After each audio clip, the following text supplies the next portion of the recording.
Selamat datang kembali para pecinta sepak bola di channel Master Timnas. Pada video kali ini kita akan membahas alur dan tahapan proses naturalisasi pemain keturunan hingga menimbulkan keraguan publik terhadap batalnya pemain keturunan untuk tampil di kualifikasi Piala Asia 2023. Namun sebelum lanjut pembahasan, mohon like dan subscribe channel ini dulu agar tak ketinggalan berita terbaru lainnya. Kalau sudah subscribe, mari kita lanjut. Seperti diketahui, dua pemain keturunan yakni Sandy Walsh dan Jordi Amat yang diusulkan oleh Sintayong untuk membela timnas Indonesia sudah mendapat lampu hijau dari Kemenpora. Bahkan berkas mereka sudah sampai di Kementerian Pimpinan Zainuddin Amali itu. Meski berkas yang diberikan PSSI sudah sampai pada Menpora, jalan Sandy Walsh dan Jordi Amat untuk menjadi warga negara Indonesia belum tuntas, sebab ada sejumlah alur yang harus mereka lalui.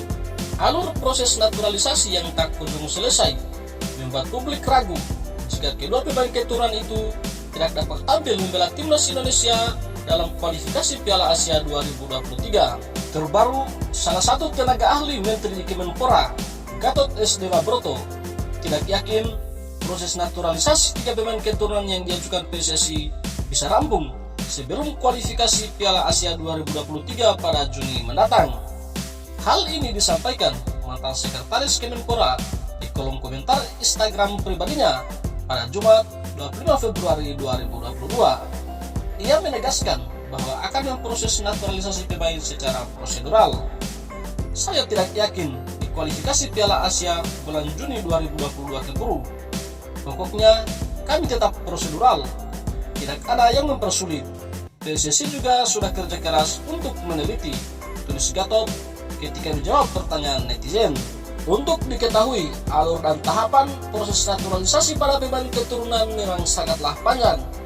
Setelah berkas yang diberikan PSSI kepada Kemenpora, berkas itu akan diteruskan kepada Kementerian Hukum dan HAM.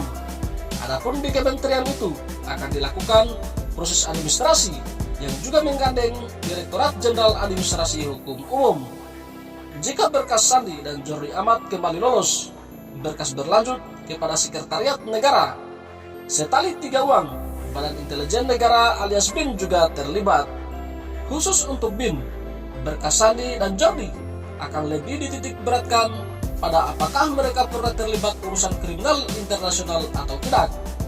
Jika tidak, berkas mereka akan dikembalikan ke Sekretariat Negara untuk diberikan kepada Presiden. Setelah Presiden menerima berkas Sandy dan Jordi, Presiden akan bersurat ke DPR untuk diminta persetujuannya melalui sidang DPR.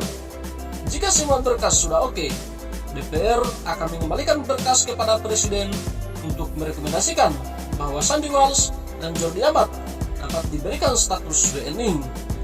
Presiden juga akan mengeluarkan surat keputusan Presiden soal permohonan kewarganegaraan Indonesia.